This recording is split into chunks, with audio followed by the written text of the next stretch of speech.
నమస్కారం. మీరు చూస్తున్నారు ధర్మయుద్ధం ఛానల్. మీకు మన ధర్మయుద్ధం ఛానల్కి మరియు నా ఆధ్యాత్మిక ప్రపంచానికి స్వాగతం. ఈరోజు మీరు తమ్మునైలో చూసినట్లుగా పుణ్యం ఎక్కువ చేస్తే పాపాలు తగ్గుతాయా? ఎందుకు అంటే ఇది జనరల్గా మన సమాజంలో ఉన్నటువంటి ఒక చిన్న టెండెన్సీ. ఏమిటి అంటే పాపం అనేది మనం తెలిసి తెలియక చేస్తాం, కానీ పుణ్యం అనేది తెలిసే చెయ్యాలి, చేస్తాం కూడా. అయితే తెలియకుండా చేసే పుణ్యాలు కొన్ని ఉన్నాయి. అవి ఏమిటి అంటే మనిషి యొక్క మనస్తత్వాన్ని బట్టి ఉంటాయి. ఇప్పుడు కొంతమందికి ఒక అలవాటు ఉంటుంది. అడిగిన వాళ్ళకి కాదు అనకుండా ఎంతో కొంత అన్నము పెట్టి పంపిస్తూ ఉంటారు, లేకపోతే ఓ డబ్బులు వేసి పంపిస్తూ ఉంటారు. కానీ నేను పాటించమని చెప్పేది ఏంటంటే డబ్బుల కంటే కూడా అన్నం పెడితే మంచిది. ఎవరికైనా సరే అంత ముద్ద పెట్టినా తప్పు లేదు. అయితే ఈ పుణ్యాన్ని మనము పుణ్యం వస్తుంది అని మనం కనుక ఎవరికన్నా దానం చేస్తే గనక, లేకపోతే అన్నం పెడితే గనక పుణ్యం రాదు. ఎందుకంటే పుణ్యం చేయడం అనేది లాభాపేక్ష లేకుండా చేయవలసిన కార్యక్రమం. అలానే పాపము అనేది మనకి ఎవరో ఒకరికి మనకి దానం చేయాలనిపించింది. చేసినప్పుడు మనం ఏదో ఒక రూపాయి వేసి ఎందుకురా వాళ్ళకి ఇస్తావు, ఇవ్వకూడదు అని ఫ్రెండ్స్ ఎవరో వాళ్ళు వీళ్ళు చెప్తారు. పోన్లేరా పాపం అంటారు. అంటే నువ్వు పోనీలే పాపం అన్నావంటే పాపం వస్తుంది, అది పక్కా ఫిక్స్. పోనీలే పాపం అని అనకూడదు. మనము ఏ జీవిని కూడా పాపం అయ్యో అని అనుకోకూడదు. ఎందుకంటే వాళ్ళు తన యొక్క కర్మ ఫలాన్ని అనుభవిస్తున్నాడు, పాప కర్మని అనుభవిస్తున్నాడు. మనం వాళ్ళని పోనీలే పాపం, ఏదో లే పాపం, ఏం లేదు కదా, రూపాయి వేశాను అని మనము అనకూడదు. ఈ రెండు విషయాలు చాలా గట్టిగా గుర్తుపెట్టుకోండి, అండర్లైన్ చేసుకోండి. తర్వాత ఇప్పుడు అసలు ఈ పాపము పుణ్యము ఏమిటి? ఈ పాప పుణ్యం కాకుండా ఇంకేమైనా ఉన్నాయా అంటే మనకి ఇక్కడ రెండు విషయాలు చెప్పాలి. ఒకటి, సృష్టికి అనుకూలంగా చేసేది పాపం పుణ్యం, సృష్టికి వ్యతిరేకంగా చేసేది కర్మ చెయ్యకపోవడం అనేవి రెండు ఉన్నాయి. మళ్ళా చెప్తాను. సృష్టికి అనుకూలంగా చేసేది పాపము పుణ్యం, సృష్టికి వ్యతిరేకంగా చేసేది ఏ కర్మ చెయ్యకపోవడం. ఇప్పుడు మీకు క్లారిటీ వచ్చింది. ఇప్పుడు చెప్తాను. ఇక సృష్టికి అనుకూలంగా చేయడం పాపం పుణ్యం ఇదేమిటి అంటే, ఈ సృష్టి మొత్తం నడవాలి అంటే నేను, నువ్వు, మీరు అందరూ ఉండాలి అంటే మనం కర్మ చేస్తూ ఉండాలి. అంటే మనం కర్మ చేస్తూ ఉంటే మళ్ళా తిరిగి పుడుతూ ఉంటాం. ఇలా తిరిగి పుట్టడం వల్లనే ఈ సృష్టి అంతా నడుస్తూ ఉంటుంది. ఇప్పుడు అదే మనం ఏ కర్మ చేయలేదండి అంటే సృష్టికి వ్యతిరేకంగా ఉండటం పాపమేం కాదు. సృష్టికి వ్యతిరేకంగా ఉంటే అంటే ఏ కర్మ చేయకుండా ఉంటే, మళ్ళీ ఏ కర్మ చేయకుండా ఎలా ఉంటామండి దానికి చెప్తాను మీకు నేను. ఏ కర్మ చేయకుండా ఉంటే కనుక అది సృష్టికి వ్యతిరేకం. అంటే ఇలా నాకు సంబంధం లేదు, సృష్టి వ్యతిరేకంగా నేను ఉంటాను అని చెప్పిన వాళ్ళు ఒక్క ఆయన నారదుడు. మీకు ప్రీవియస్ ఎపిసోడ్లో కూడా ఈ విషయం గురించి చర్చించాను నేను. ఆయన ఎందుకు ముల్లోకాలు తిరుగుతూ ఉంటాడు, ఎందుకు ఈయన పని ఏమిటి, అసలు ఎందుకు ఈయన ఈ సృష్టిలో లేడు, సృష్టికి ఎందుకు వ్యతిరేకంగా ఉన్నాడు అనే విషయం దానికి చెప్పమని డిస్కస్ చెప్పాను. తీవ్రంగా చెప్పలేదు, ఇప్పుడు చెప్తున్నాను. ఏమిటి అంటే నారదుల వారు అన్నారు, ఆయన అనమాట, బాబు నువ్వు పెళ్లి చేసుకొని సంసారం పెట్టి నువ్వు కూడా ఇలానే మా అందరిలాగా ఇలానే ఉండమంటే నాకు కుదరదు స్వామి, నా వల్ల కాదు. ఆ సంసారము ఆ జీవితం ఏమీ నాకేం అవసరం లేదు, నేను సృష్టికి వ్యతిరేకంగా హాయిగా బతుకుతాను అంటే. అట్లా కుదరదు బాబు, నువ్వు సృష్టికి వ్యతిరేకంగా బతుకు కాదని, కానీ అలా కుదరదు, నువ్వు ఏదో ఒక పని చేయాల్సిందే అని చెప్పారు. చెబితే అప్పుడు ఏం డిసైడ్ చేశారు అంటే ఈయన ముల్లోకాలు తిరిగి న్యూస్ తీసుకొని రావటం. ఇది జర్నలిస్ట్ అనుకుందాం, మన సరదాగా నవ్వుకుంటూ. అంటే ఏంటంటే ఆయన వార్తలు సేకరించి బ్రాడ్కాస్టింగ్ చేస్తుంటాడు బ్రహ్మకి, విష్ణువుకి, మహేశ్వరుడికి. ఆయన పని అది. అయితే ఇప్పుడు సృష్టికి వ్యతిరేకంగా ఎలా ఉండాలండి? బాబు నాకు ఈ జన్మలు వద్దు, నాకు ఈ వద్దు, ఈ కష్టాలు వద్దు, ఈ సుఖాలు వద్దు అనుకున్న వాళ్ళ పరిస్థితి ఏంటి? అలాంటి వాళ్ళు కొంతమంది ఉంటారు కదా మన సమాజంలో. మరి వాళ్ళకి ఏమిటి అంటే ఏ కర్మ చెయ్యకుండా ఉండడం. అయ్యో ఏ కర్మ చేయకుండా ఎలా ఉంటామండి మనుషుల తర్వాత? ఉండొచ్చు. దానికి 2 ఆప్షన్లు ఉన్నాయి. ఒకటి కర్మ ఫలాపేక్ష, అంటే నువ్వు ఏమి చేసినా కూడా దాని మీద ఆపేక్ష పెట్టుకోకూడదు, అంటే దాని మీద మనం ఆశ పెట్టుకోకూడదు. మనకి సింపుల్ ఎగ్జాంపుల్ చెప్తాను చూడండి. మనకి మంత్రాలు స్టార్ట్ చేసేటప్పుడు పూజలు ఏం చెప్తారు? ధర్మ, అర్థ, కామ, మోక్ష అని చెప్పుకొస్తారు కదా. ఇలా చెప్పుకుంటూ వస్తాయి. ఏదో మంత్రం ఉంది, నాకు ఆ మంత్రాలు రావు నాకు. ఓకే, ఆ మంత్రం ఇప్పుడు మనం సంకల్పం చెబుతాం. ఆ సంకల్పంలో మొత్తం ధనము, పిల్లలు, తర్వాతనేమో క్షము, ఇవన్నీ చెప్తారు మనకి. అంటే ఏం చేస్తున్నాం మనం? మనకి తెలియకుండా మనము ఫలాన్ని ఆపేక్షిస్తున్నాము కదా. కాబట్టి ఈ ఫలాపేక్ష అనేది ఉన్నప్పుడు మన దాంట్లోకి వెళ్ళిపోతాం, సృష్టికి అనుకూలంగా వెళ్ళిపోతాం. ఫలాపేక్ష లేకపోతేనో మనం సృష్టికి వ్యతిరేకంగా వెళ్తాం. సృష్టికి వ్యతిరేకంగా వెళ్తున్నాం అంటే ఏంటి మనకి? అంటే నాకు ఏ కర్మ, పాపం వద్దు, పుణ్యం వద్దు, నేను ప్రశాంతంగా బతుకుదాం అనుకుంటున్నాను, నాకు ఏ పాపం పుణ్యం వద్దు, నేనేం చేసినా నాకు పాపం అంటదు, నేను చేసినా పుణ్యం అంటదు అని బతకడం. అలా అని మర్డర్ చేసేసి నాకు ఏ పాపం పుణ్యం పడదంటే కుదరదు. నువ్వు చేసే కర్మ నువ్వు నిబద్ధతో, స్వచ్ఛ మనసుతో చెయ్యాలి. అదే కర్మఫలాపేక్ష లేకపోవడం. నేను రోజు 10 మంది చంపేస్తాను, నా ఇష్ట ప్రవర్తిస్తాను నేను అంటే కుదరదు మళ్ళీ. నువ్వు సత్యం, ధర్మం అనేవి ఉన్నాయి. ఈ ధర్మబద్ధంగా నువ్వు చేయవలసినదే కర్మఫలాపేక్ష లేకపోవడం అనేది. మీకు ఇప్పుడు ఈ పాయింట్ అర్థమైంది అనుకుంటాను, మీకు వివరంగా చెప్పగలిగాను. ఒకవేళ మీకు వివరంగా ఎక్కడైనా అర్థం కాకపోతే మీరు చక్కగా కామెంట్స్ రూపంలో అడగచ్చు, నేను చెప్తాను కూడా మీకు. ఆ తరువాత ఇప్పుడు పాపం గురించి వద్దాం. ఈ పాపం అనేది మనకి తెలియకుండా చాలా పాపాలు చేస్తుంటాం. చక్కగా మార్నింగ్ నిద్ర లేచిన దగ్గర నుంచి రాత్రి పడుకున్న తర్వాత కూడా మనం చాలా పాపాలు చేస్తూ ఉంటాం. నిద్రలో కూడా చేస్తూ ఉంటాం పాపాలు. అది ఎలా అని చెప్పుకుంటూ వస్తాం ఫస్ట్ ప్రాసెస్. ఓకే, తర్వాత మార్నింగ్ లేచి బ్రష్ చేసేసాం, దాంట్లో కొన్ని క్రిమికీటకాలు చంపేసాం, అయిపోయింది. స్నానం చేసాం, బయటికి వెళ్ళాం. మనం బయటికి వెళ్ళినప్పుడు వెనక మూట వేసుకుని బయలుదేరుతాం. ఇంట్లో దిగుతున్నప్పుడే మనం ఏదో చేయమనో దేన్నో దాన్ని తొక్కుంటూ వెళ్ళిపోతూ ఉంటాం. అది కూడా తప్పే కదా. ఇంకొక జీవిని మనం చంపడం తప్పు. ఎందుకు అంటే ఈ ప్రకృతి మొత్తం కూడా ఒకదాని మీద ఒకటి మనకి డిపెండెంట్ ఉన్నాయి. ఒకదాని మీద ఒకటి డిపెండెంట్ అయి ఉన్నాయి. ప్రతిదీ డిపెండెంట్. ఇప్పుడు మీకు సింపుల్గా మీకు అర్థమయ్యేలా చెప్తాను. ఇప్పుడు రైతు అనేవాడు లేడనుకోండి, మనకు భోజనం ఎవరు పెడతారు? పెట్టలేరుగా కదా. అలానే ఇప్పుడు అడవిలో పులి బతకాలి అంటే దానికి లేడీ కావాలి కదా, లేడీ బతకాలి అంటే దానికి గడ్డి కావాలి కదా. ఇలా ఒకదాని మీద ఒకటి డిపెండెంట్ అయి ఉంటాయి అన్నీ కూడా మీకు. కాబట్టి మనవి ఈ యొక్క సృష్టిలో మనం చక్కగా ప్రతి మీద ఒకటి మనం డిపెండెంటే బతుకుతాం. కానీ మానవుడు ఏం చేస్తాడు? నాకు ఎవరితో అవసరం లేదు మహానుభావ, నెలకొక్కసారి కూడా నువ్వు బార్బర్ షాప్కి వెళ్ళి క్రాప్ చేసుకొచ్చుకోవాలి, తెలుసా నీకు కదా.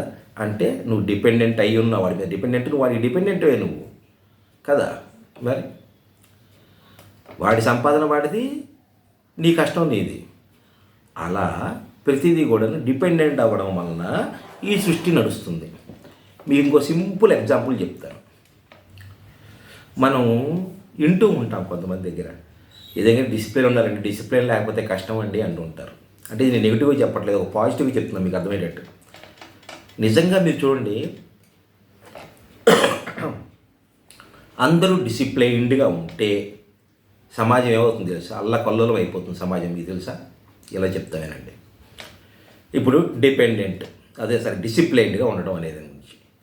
మీకు బైక్ ఉంది, చాలామంది బైకులు నడుపుకుంటూ వెళ్తారు, రోడ్డు మీద చూస్తుంటారు కదా మీరు. వెళ్ళినప్పుడు ట్రాఫిక్ సిగ్నల్ దగ్గర మనకి ఈ గీతకి యువతలో ఉండండి అని చెప్తారు. దానికోసం యువతలో ఉండాలి. కానీ ఉంటామా? గీత మీద గీత దాటో వెళ్తాం చాలామంది కదా. తర్వాత సిగ్నల్ జంపింగ్ ఉంటుంది, అదే నేను డిసిప్లైన్డ్ పనులే కదా అవన్నీ. చెప్పిన దాన్ని చెప్పిన ప్రకారం న్యాయంగా ఏదైతే చెప్పారో లా ప్రకారం అది చేయాలి కదా, మనం చెయ్యం. దీనికి ఏం చేస్తున్నారు, ఇలా కంట్రోల్లో పెట్టడానికి పోలీసుల్ని మనం రిక్రూట్ చేసుకుంటున్నాం. అక్కడ 2-3 పోలీసులు పెడతారు కదా, లైసెన్స్ చెక్కింగ్, పొల్యూషన్ చెక్కింగ్ ఇవన్నీ పెడుతున్నారు.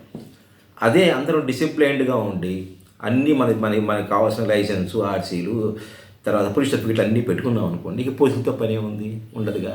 కాబట్టి ఇలా డిసిప్లైన్డ్గా ఉండడం వలన పోలీసు అనేదాన్ని ఒకటి మనం పెట్టుకోవాల్సి వచ్చింది. అంటే ఒక 10 మందికో 100 మందికో మనం ఉపాధి కలిగిస్తున్నాం కదా. రెండోది సేమ్ ఇలానే మనకి మీరు ఏదైనా చేసుకోండి. ఎగ్జాంపుల్ మీ ఇష్టం, మీ లైఫ్లో ఏ ఎగ్జాంపుల్ తీసుకుని మీకు అర్థమవుతుంది నేను చెప్పింది.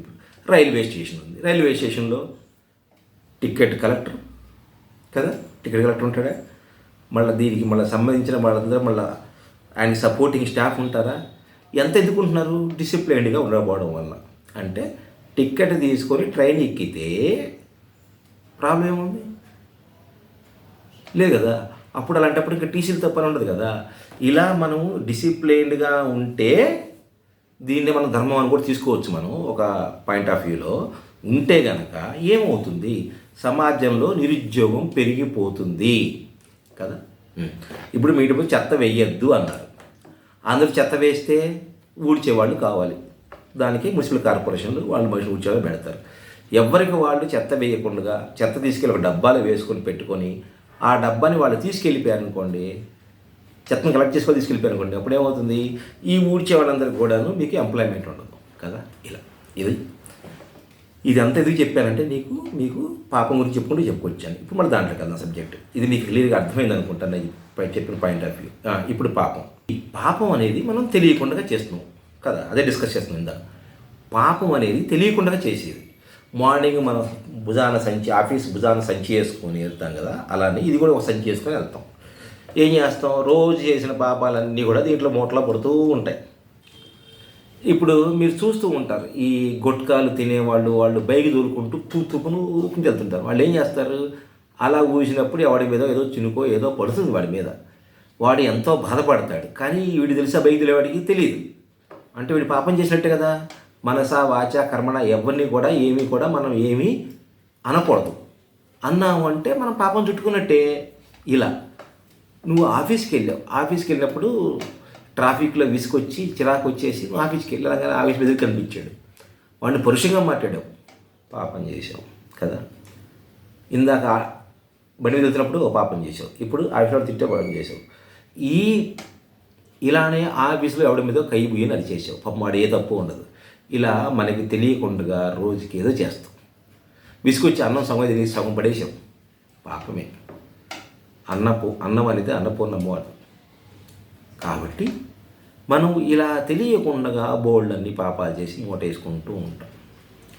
ఇందాక ఇప్పుడు పుణ్యము తెలిసే చేస్తాం మనం. పుణ్యం అనేది ఈ పుణ్యాన్ని కూడా పాపం చుట్టుకుంటారు మన వాళ్ళు. చెప్తా, అది కూడా చెప్తా ఇప్పుడు నెక్స్ట్ టైము.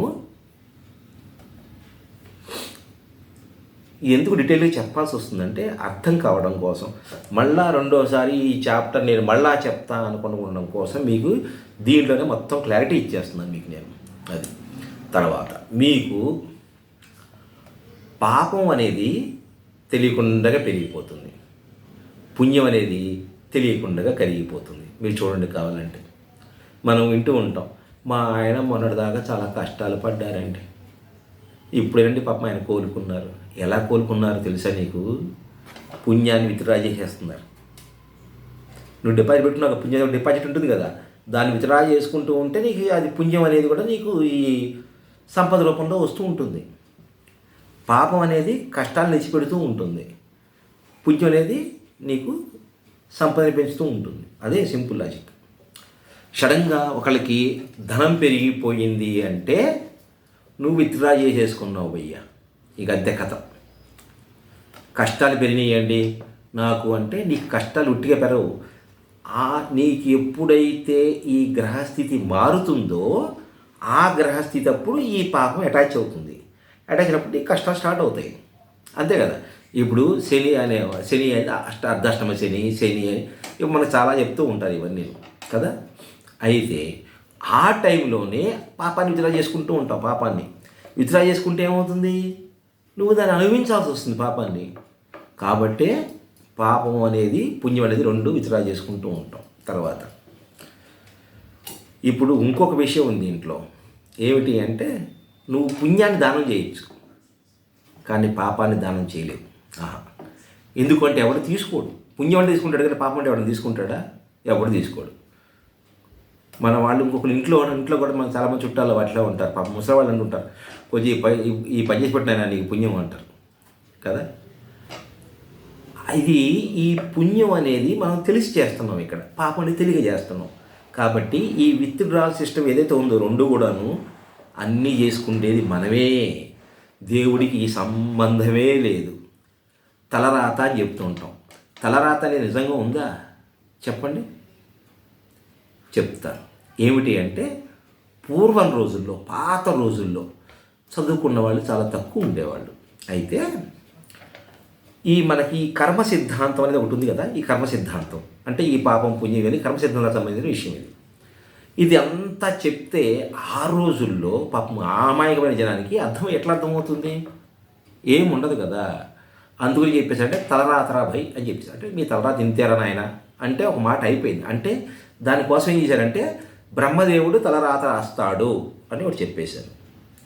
నిజానికి మీకు చెప్తున్నా వినండి, అసలు మన ఈ కర్మ సిద్ధాంతానికి, మన పుట్టుకకి, చావుకి, నువ్వు పడుతున్న కష్టానికి, నువ్వు పడుతున్నట్టు సుఖానికి దేవుడికి ఏ సంబంధము లేదు. దేవుడికి ఎట్లాంటి సంబంధం లేదు. మీకు నమస్కారం చేసి చెప్తాను, మీరు అర్థం చేసుకోండి. దేవుడికి మనం అనుభవించేదానికి దేనికి సంబంధం లేదు. ఇదంతా నువ్వు చేసుకున్నదే. పాపం నువ్వు చేసుకున్నదే, పుణ్యము నువ్వు చేసుకున్నదే.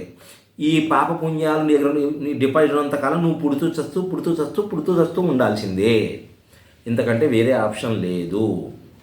మరి ఎప్పుడయ్యా మోక్షం అంటే, ఇక ఈ ధర్మము సున్నా వాళ్ళ ఈ పుణ్యము సున్నా వాళ్ళ పాపము సున్నా వాళ్ళ. ఈ పాపపుణ్యాలు రెండు సున్నా అయితేనే మోక్షం.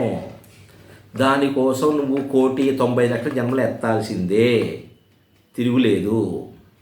ఈ 86,00,000 జీవరాశుల్లో నువ్వు ఏదో ఒక జీవరాశి కింద పుట్టడం, ఆ పాపాన్ని పుణ్యాన్ని అనుభవించడం, చావడం, మళ్ళా పుట్టడం, మళ్ళా ఈ కర్మ అనుభవించడం, చావడం, ఇదే. అందుకని 86,00,000 జీవరాశులు పెట్టారు. 1,90,00,000 జన్మలు ఎత్తాల్సిందే. ఇప్పుడు కొంతమంది ఉంటారు, అసలు వాళ్ళు ఏమీ పట్టించుకోరు. పూజ లేదు, పునస్కారం లేదు, ఏమీ లేదు. మరి వాళ్ళ పరిస్థితి, మరి వాళ్ళకెట్టయ్యా మోక్షము అంటే, ఈ 1,90,00,000 జన్మలు ఎత్తితే ఆ తర్వాత ఆటోమేటిక్గా వాళ్ళకి మోక్షం వచ్చేస్తుంది, అంతే. మీరు చూడండి, ఇప్పుడు నాస్తికులు ఉంటారు, దేవుడు లేడు దేవుడు లేడు దేవుడు లేడు దేవుడు లేడు అని. దేవుడు లేడు అన్నది కూడా ఒక జపం కింద లెక్కేసుకోవాలి మనం. అర్థమైంది కదా? దేవుడు లేడు అనేది కూడా మనం ఒక జపం కింద లెక్కేసుకోవాలి. మోక్షానికి దారి తీస్తుంది, అలా అన్నమాట. ఇప్పుడు ఈ పాపం పుణ్యం అనేది గురించి మనం డిస్కస్ చేసుకుందాం, కంటిన్యూ చేద్దాం. ఇప్పుడు ఇంకా ఉంది. ఏమిటి అంటే, ఈ పాపానికి పుణ్యానికి మధ్యలో మనిషి కొట్టుకుంటూ ఉంటాడు. అటు ఇటు కొట్టుకుంటాడు. కొన్ని రోజులు సుఖం, కొన్ని రోజులు కష్టం, కొన్ని రోజులు సుఖం, కొన్ని రోజులు కష్టం. ఇప్పుడు నేను కష్టం అని చెప్తున్నాను కదా. అసలు మనిషికి కష్టం అంటే అర్థం ఏమిటి అంటే, ఏ కాలో చెయ్యో నోరో వినపడకపోతే ఇవి కష్టాలు. ఎందుకంటే ఈ కష్టం అంటే పర్మనెంట్గా ఉండేది, ఒకరోజు ఉండేది కాదు. కష్టం అనేది పర్మనెంట్గా నీకు ఉంటుంది. ఇప్పుడు పేదరికం ఉంది, తినడానికి తిండి లేదు, ఆ రోజు 10 రూపాయలు వస్తే తిన్నాము, లేకపోతే పడుకున్నాం, అది కష్టం. ఒక కాలు లేదు, రోజు ఉద్యోగానికి వెళ్ళాలి, రావాలి, సంసారము, జీవితం అని కష్టం. మరి మనం పడుతున్న వాటి కష్టాలు ఎట్లా అంటాము అనకూడదు కదా, దాన్ని ఇబ్బంది అంటారు. అయ్యా మాకు ఇబ్బంది వచ్చింది, ఈ ఇబ్బందుల్లో ఉన్నాము, అది ఇబ్బంది మాత్రమే. ఈ రోజు ఉంటుంది, రేపు ఉండదు, మళ్ళీ రేపు ఉంటుంది, ఎల్లుండి ఉండదు. అది ఇబ్బంది. అది వచ్చిపోతూ ఉంటుంది. అంతే. పెద్దానికి కష్టానికిను ఇబ్బంది రెండు ఒకటి కాదు. అది కష్టం అనేది శాశ్వతమైనది, ఇబ్బంది అనేది టెంపరీ. ఈ విషయం గుర్తుపెట్టుకోండి. తర్వాత ఈ ఆనందము, సంతోషం అని 2 పదాలు ఉన్నాయి తెలుగులో. మనకి రెండు ఒకేలాగా ఉంటాయి కానీ కాదు. సంతోషం అనేది టెంపరీ, ఆనందం అనేది శాశ్వతమైనది. ఈ సంతోషం అనేది సంఘ జీవితానికి సంబంధించిన విషయం. ఈ సంఘంలో అనుభవించే సంతోషం, దేవుడి యొక్క మనము ఉపాసనలో దేవుని దగ్గరికి వెళ్ళడంలో దేవునిలో కలిసిపోవడం అనేది ఆనందం. కలిసిపోయిన తర్వాత పొందేది పరమానందం. ఆనందం కంటే గొప్పది ఆ పరమానందం అనేది. అది కాబట్టి ఈ డిఫరెన్స్ కూడా మీకు తెలిసిపోయింది. ఇప్పుడు ఈ పాప పుణ్యాల లెక్కలు ఒకసారి చూద్దాం. ఈ పాపం పుణ్యం అనేది మన దగ్గర కొన్ని కోట్లు ఉంటాయి, కానీ ఈ పాపాలు కొన్ని కోట్లు ఉంటాయి, పుణ్యాలు కొన్ని కోట్లు అనుకుందాం. ఎగ్జాంపుల్ మనం అంత లెక్కలు చెప్పడం కష్టమవుతుంది కాబట్టి మన దగ్గర పాపం 100, పుణ్యం 100 ఉన్నాయనుకోండి. ఈ సింపుల్ క్యాలిక్యులేషన్ మీకు అర్థం అవ్వడానికి, ఈ ప్రాసెస్ తెలియడం కోసం నేను చెప్తున్నది క్యాలిక్యులేషన్. మనము మనిషి చచ్చిపోయిన దాని గురించి మాట్లాడుకుందాం. అంటే మనిషి పోయాడు, ఈ ఒక జన్మ వెళ్ళిపోయింది కదా, అక్కడి నుంచి మాట్లాడుకుంటే మీకు బాగా క్లియర్గా అర్థమవుతుంది. మనకి పాపంలో 100 ఉన్నాయి, ఇప్పుడు పుణ్యంలో 100 ఉన్నాయి. మనిషి చనిపోయాడు. మనిషి చనిపోయిన తర్వాత మళ్ళీ తిరిగి జన్మించారు. ఎందుకంటే ఆల్రెడీ 100 ఉన్నాయి కదా. ఇది ఎగ్జాంపుల్ కింద మాత్రం తీసుకుంటున్నాను నేను. ఓకే, ఈ 100 ఉన్నప్పుడు దీంట్లోంచి ఏం చేస్తాడంటే మనిషి వీటి నుంచి పాపాలు ఒక 30, పుణ్యాలు ఒక 20 తీసుకొని ఈ భూమి మీదకి వచ్చాడు కదా. ఇప్పుడు నేను చెప్పబోయే విషయంలో మీకు ఎక్కడైనా సరే దేవుడి ఇన్వాల్వ్మెంట్ ఉందా చూడండి. ఎందుకంటే మన వాళ్ళు ఎందుకు నేను ఈ మాట ప్రతిసారి స్ట్రెస్ చేస్తున్నాను అంటే, దేవుడు నాకు అలా రాసేసాడు రా, దుర్మార్గుడు రా దేవుడు అనేవాళ్ళు కూడా ఉన్నారు, నేను విన్నాను కదా. ఇప్పుడు ఈ విషయం గురించి మీకు క్లారిటీ ఇచ్చుకుంటూ వస్తున్నాను. ఓకే సరే, ఇప్పుడు ఇవి పాపాలు 30, పుణ్యాలు 20 తీసుకొని వచ్చాడు కిందకి. అదేంటి స్వామి 100 పుణ్యాలు తీసుకొని 20 పాపాలు తీసుకొని రావచ్చు కదా అని మీకు డౌట్ రావచ్చు. కానీ ఇప్పుడు ఇక్కడ ఆత్మ ఉన్నదే, అది పైకి వెళ్ళిన తర్వాత అది ఏ సుబ్బారావు అప్పారావు కాదు, అది ఆత్మ. దానికి ధర్మం, సత్యం అనేది ఒకటి ఉంటుంది దానికి. ఇది కరెక్ట్గా వీటిని ఎలా వాడుకొని దీన్ని మొత్తాన్ని జీరో చేయాలన్న ఆలోచనలో ఉంటుంది అది. అంతేగాని సుబ్బారావు అప్పారావు లేకపోతే మళ్ళీ వేరే పిల్లలు అనుకోమాకండి. మళ్ళీ ఎగ్జాంపుల్గా చెప్తున్నాను. మనిషి కంటే ఆ స్వార్థం ఉంటుంది, కానీ అక్కడ ఆత్మకు స్వార్థం ఉండదు. కాబట్టి ఈ 20, 30 ఎగ్జాంపుల్ చెప్తున్నాను, 50 తీసుకొని వచ్చాడు.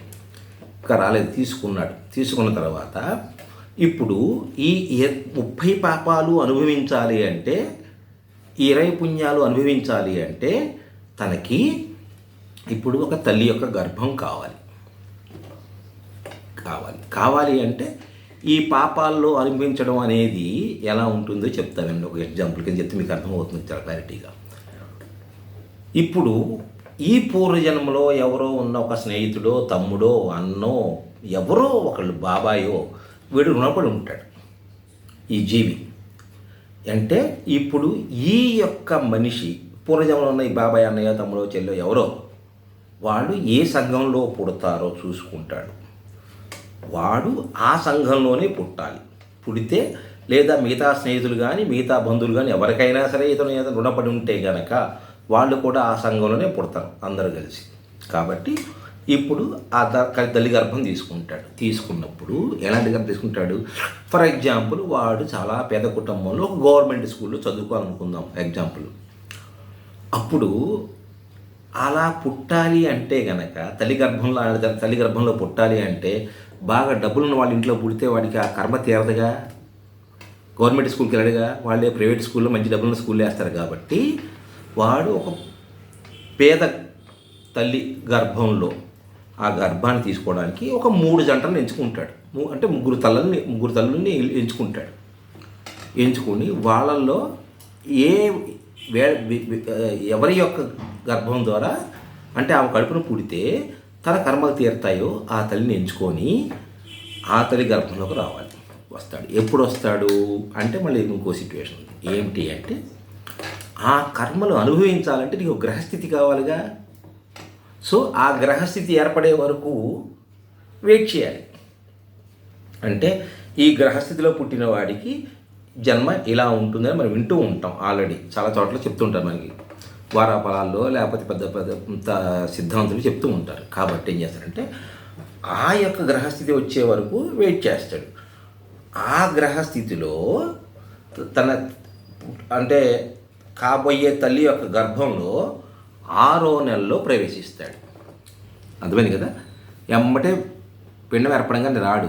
6వ నెలలో అంటే వీడికి కాళ్ళు చేతులు అన్నీ ఏర్పడిన తర్వాత అప్పుడు 6వ నెలలో ఆ గర్భంలోకి చేరతాడు. చేరిన తర్వాత తిరిగి భూమి మీదకి వస్తాడు. తన పూర్వజంలో ఉన్న బంధాలు ఏవవుతున్నాయో వాటితో అటాచ్మెంట్ పెట్టుకుంటాడు. వాళ్ళ ద్వారా తన కర్మను తీర్చుకుంటాడు. ఇక్కడ ఇంకొక విషయం చెప్పాలి.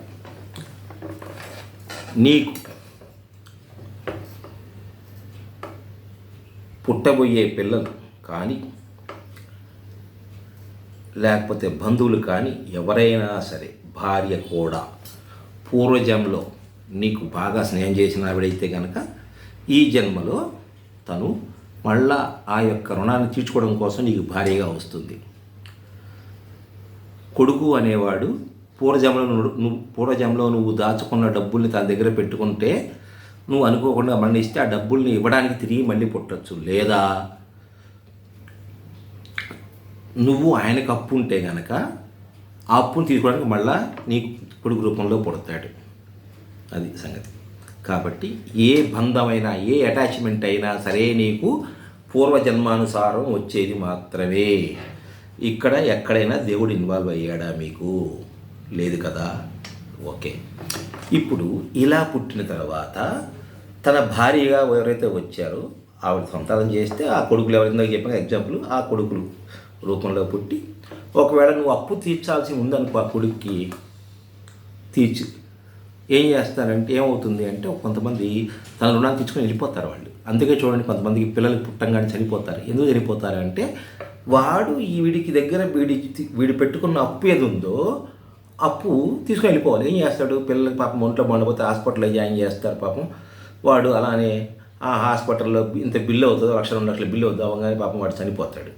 అదే ఆ డబ్బు ఆ రూపంలో ఖర్చు పెట్టించుకుని వెళ్ళిపోతాడు. ఇది సంగతి. లేదయ్యా నీ డబ్బు చాలా ఎక్కువ ఇవ్వాలి నువ్వు ఆయనకంటే నీ జీవితాంతం నువ్వు ఆయనతో ఉంటావు. కొంతమంది కొడుకులు చూడండి తల్లిదండ్రులు చూడరు, చూసారా? అది కర్మ సిద్ధాంతమే. నువ్వు పూర్వజన్మలో చేసిన పాపమే. ఈ రోజుల్లో ఆ బిడ్డను తిడితే ఏమొస్తుంది? ఏ లాభము లేదు. ఆ బిడ్డను తిట్టడం వల్ల వాడు నన్ను చూడలేదమ్మా, మేము కష్టపడి చదివించి పెంచి పోషించాము, వెళ్ళిపోయాడు, ఇప్పుడు మమ్మల్ని పట్టించుకోవట్లేదు అంటే అది కర్మానుసారమే. ఇక్కడ కూడా దేవుడు నీ మీద కక్ష కట్టి నీ మీద రాక్షత్వమే చూపించాడు దేవుడు. దేవుడికి అందరూ సమానులే.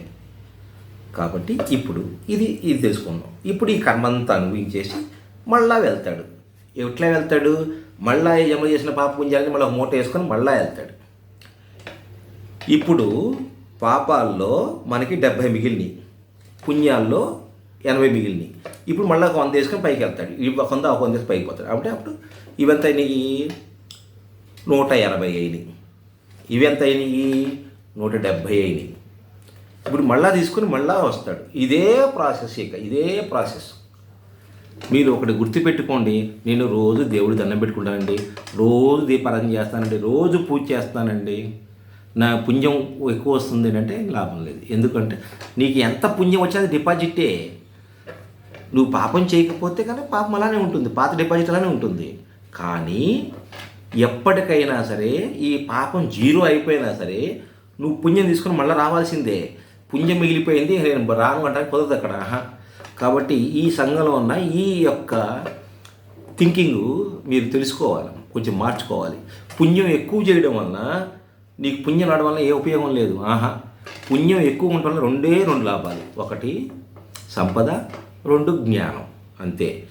పుణ్యం వల్ల వచ్చేది ఈ 2 మాత్రమే. మళ్ళీ చెప్తున్నాను, 1 వచ్చి సంపద, 2 వచ్చి జ్ఞానం. ఎవరేది కోరుకుంటే అదే వస్తుంది మనకి.